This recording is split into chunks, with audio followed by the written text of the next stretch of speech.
kali ini kita akan membahas step yang kedua, yaitu pra-praktek. Bagi yang belum menonton step 1, linknya aku taruh di deskripsi, silahkan ditonton terlebih dahulu. Oke, di step yang kedua ini, aku akan membahas mengenai dua hal. Yang pertama adalah macam-macam alat cukur beserta fungsinya. Kemudian yang kedua adalah melatih kelenturan pergelangan tangan. Oke, kita mulai dulu dari yang pertama, yaitu mengenal macam-macam alat cukur beserta fungsinya. Yang pertama ada clipper. Clipper ini berfungsi untuk memotong rambut. Kalian udah tahu lah, sering potong pasti tahu alat ini. Nah, clipper ini ada beberapa merek yang sering dipakai oleh tukang cukur. Untuk yang aku pakai ini mereknya Wall. Kemudian ada juga Keme. Nah, beberapa merek lain, ada merek-merek Eropa itu ada Babyliss, Andis, Gamma Plus, kemudian JRL, TAF gitu. Nah, untuk merek-merek yang murah Cina itu terjangkau lah, harganya relatif cuman ratusan ribu. Ada Keme dan Wimak, mungkin itu yang bisa aku rekomendasikan. Kemudian lanjut yang kedua, yaitu ini namanya trimmer. Trimmer hampir mirip seperti clipper, cuman dia memiliki tingkat karena mata pisaunya lebih tipis, otomatis hasil potongannya juga lebih tipis. Nah, trimmer ini biasa digunakan untuk detailer atau merapikan outline gitu kan. Biasa dipakai untuk menggantikan, kalau di Pangkas Madura itu rata-rata dulu masih menggunakan razor ya. Nah, kalau barbershop rata-rata sudah menggunakan trimmer. Ini kembali lagi fungsinya yaitu tadi merapikan outline. Kemudian juga digunakan untuk ketika kita membuat cukuran model fade. Nah, itu biar gradasinya lebih tampak, itu kita menggunakan trimmer juga dalam proses pembuatan model cukur fade. Kemudian yang selanjutnya shaver. Bentuknya seperti ini, shaver.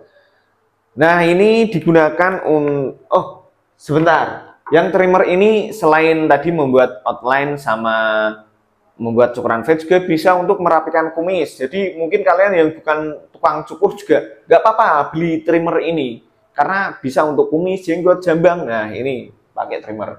Oke, lanjut lagi ke yang shaver. Shaver ini sebenarnya fungsinya hampir sama kayak trimmer, tapi dengan ketipisan yang sangat tipis, hampir mepet dengan kulit. Jadi tadi misal kita udah merapikan kumis, jambang, jenggot, kita masih bisa lepas. Nah, kita masih bisa memakai shaver ini untuk menipiskan lagi sehingga benar-benar gundul gitu, rambutnya habis kalau menggunakan shaver ini.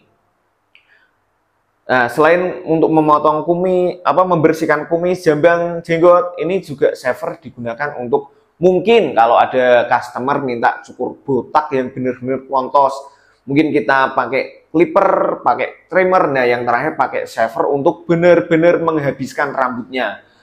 Selain itu juga digunakan untuk model fade tadi. Jadi setelah memakai trimmer, kita haluskan lagi pakai shaver. Jadi gradasinya makin tampak.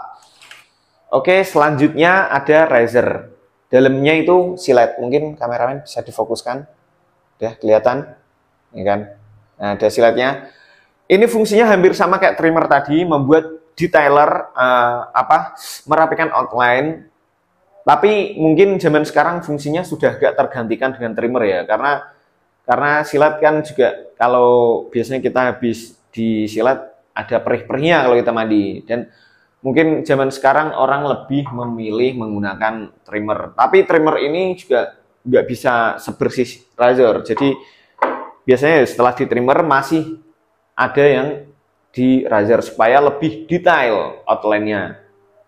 Nah, salah satu yang tidak bisa digantikan trimmer, fungsi dari razor ini, makanya razor ini tetap masih digunakan, yaitu untuk membuat hair tattoo. Kadang orang minta diberi garis, diukir-ukir. Nah, itu kita menggunakan razor supaya benar-benar hair tattoo-nya itu kelihatan. Ya, mungkin itu aja fungsi dari razor. Selanjutnya gunting. Gunting kelihatan ya? Gunting potong. Gunting ini fungsinya jelas untuk memotong rambut. Dan jenisnya ada dua. Yang ini gunting potong biasa, sininya biasa lurus. Nah, yang satunya gunting penipis, gunting atau biasa blending atau juga penipis. Nah, gunting sasak, blending, penipis sama aja. Mohon dikoreksi kalau itu ada perbedaan ya, cuman ya aku biasa nyebutnya ya kadang gunting sasak, gunting penipis gitu. Itu ada kayak gerigi-geriginya. Ya sesuai namanya, ini gunting potong ya sekedar untuk memotong. Gunting penipis ini untuk menipiskan rambut. Mungkin yang rambutnya tebel gitu, kita pakai gunting penipis ini. Udah, mungkin gunting itu aja. Kemudian selanjutnya sisir. Sisir ya untuk merapikan rambut. Kita untuk biasalah, kita tanpa nggak di tukang cukur pun kita juga menggunakan sisir untuk merapikan rambut. Nah, sisir ini ada dua jenis yang biasa dipakai di barbershop. Yang pertama sisir parting, yang kedua overcomb. Nah, yang aku pegang ini termasuk jenis yang overcomb. Nah, sisir parting itu digunakan untuk ya proses parting, memisahkan rambut bagian atas dengan bagian samping. Mungkin akan aku jelaskan lebih detail ketika kita nanti di step yang ketiga, yaitu praktek. Kemudian sisir overcomb ini ya membantu dalam proses overcomb. Overcomb itu ketika kita habis dicukur pakai clipper, kemudian kan bagian yang atasnya sini masih belum rapi. Biasanya kan orang tukang cukur pasti merapikan gini ya. Kita rapikan menggunakan clipper gini kan. Nah, itu proses overcomb. Oke, selanjutnya ada sikat. Sikat ini berfungsi untuk membersihkan rambut-rambut yang mungkin berceceran ke muka, ke leher, ke kain kipnya. Nah, sisir ini aku biasa menggunakan dua ini, yang besar itu untuk membersihkan ya leher dan sekitarnya. Dan yang kecil ini untuk membersihkan di area kepalanya. Misal kita membuat cukuran fade itu, setelah kita cukur, kita bersihkan supaya detail dari gradasinya itu kelihatan. Nih, dua sisir ini yang biasa, dua sikat ini yang biasa aku gunakan. Kemudian selanjutnya ada semprot rambut. Semprot rambut ini, semprotan air ini berfungsi untuk membasahi rambut tentunya, sesuai dengan apa isinya ya, air ya, untuk membasahi rambut supaya dalam kita menata di sisir itu lebih mudah. Yang selanjutnya ada penjepit rambut. Nah, ini digunakan saat proses parting, memisahkan rambut bagian atas dengan samping. Jadi kita sisir-sisir biar rambutnya itu nggak ngacak kemana-mana lagi, kita jepit. Nah, fungsinya ya sekedar menjepit rambut aja, ini jepitan rambut. Kemudian yang selanjutnya ada guard atau sepatu. Ini aku pakai merek Wall. Ada 8 ukuran, 1 sampai 8. Kemudian aku juga memakai tambahan ukuran setengah dan 1,5. Ini fungsinya yaitu untuk membuat gradasi. Untuk mengatur tingkat ketipisan, kita bisa menyesuaikan nomor dari guardnya. Semakin besar nomor guard, akan semakin tebal rambut yang masih tersisa gitu kan. Kalau rata-rata aku memakainya nomor 2, 1,5 sama setengah, itu yang biasa aku gunakan. Oke, kita lanjut lagi. Ini ada minyak clipper. Sesuai namanya, ini kita oles ke mata pisau clippernya, kita ginikan. Fungsinya untuk melumasi mata clipper supaya pisau clipper supaya tidak cepat aus. Kemudian cermin. Nah, sini cermin. Fungsi cermin ini ada dua sudut pandang. Kalau dari customer mungkin melihat hasil cukuran selama proses pangkas ya, selama proses cukur, dia biar melihat prosesnya. Nah, kalau dari sudut pandang tukang cukurnya sama, kita melihat hasil cukurannya, melihat Kalau kita nyukur dari samping kelihatan lah, oh gradasinya halus apa enggak. Nah, tapi juga dipastikan nggak cuman dari sudut pandang samping, tapi dari depan itu juga harus terlihat sininya rata. Nah, gimana cara melihatnya? Dari cermin. Kita pastikan. Jadi cermin ini bukan sekedar pajangan bagi tukang cukur ya. Itu benar-benar kita untuk apa? Checking, untuk kontrol. Oh, udah rapi apa belum? Kita melihat ke cermin gitu. Sering orang tukang cukur itu lalai, nggak dilihat sampingnya udah rapi apa belum gitu. Tuh, fungsi cermin. Dan kursi. Ya, kursi ya untuk tempat duduk customer. Ya, sama. Kursi pun di sini juga untuk duduk, tapi di sini tempat duduk yang mau cukur. Kalau kursi yang di depan cermin untuk customer yang kita potong.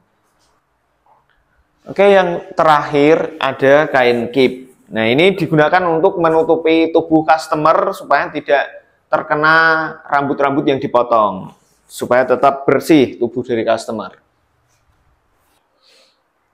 Nah, itu tadi adalah macam-macam alat cukur beserta fungsinya. Kalian sekarang udah tahu jenis-jenis alat cukur, macam-macam alat cukur, dan fungsinya seperti apa. Sekarang kita lanjut ke tahap yang kedua di step pracukur, yaitu kalian perlu melatih pergelangan tangan kalian. Jadi kesalahan beberapa orang yang sedang belajar cukur ya, itu dia pergerakannya ada di bahu. Jadi dia gerakannya itu gini. Nah, ini salah ini. Harusnya yang benar itu bahunya diam, pergerakannya itu ada di pergelangan tangan gini. Set. Nah, gitu. Jadi kalian sebelum belajar cukur mending latih ini dulu. Latih pergelangan tangan kalian. Mungkin setiap habis sholat 5 menit kalian kalian luangkan waktu untuk melatih pergelangan tangan kalian. Nggak perlu harus dengan clipper. Bisa pakai apa aja. Mungkin kalian bisa pakai HP, kalian imajinasikan sebagai ini clipper, nggak masalah. Yang penting kalian tuh melatih ini loh, pergerakan tangan kalian ini. Nah, gini. Pakai mungkin ulekan itu yang di dapur, punya istri kalian, punya ibu kalian, silakan dipakai. Gerakan gini, latih pergerakan. Jangan kita itu gini nyukur, hasilnya nggak akan maksimal. Kalau pergerakannya di bahu atau di siku. Malah makin aneh. Yang benar gini, pergelangan, oke?